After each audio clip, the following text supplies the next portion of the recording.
The topic of today's video is how to buy Bitcoin in Transak. So here we are on Transak, and the first thing that you want to do is go to the top where it says buy crypto, and you want to choose individual and just click on that. And that'll bring you to this screen, and what you want to do is you want to change your currency over here to whatever your preferred currency is. Then you'll choose your payment method option, as well as going down here to change your cryptocurrency to Bitcoin. Then you want to say buy now and then enter your wallet address. And when you're done there, click buy BTC. Next up, you want to enter your email address.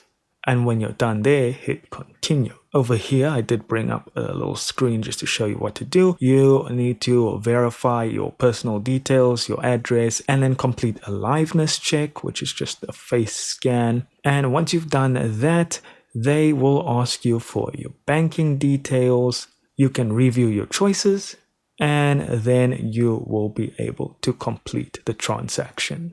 And that is all there is to it, guys. Thank you so much for watching. Do consider liking and subscribing, and I'll see you in the next video.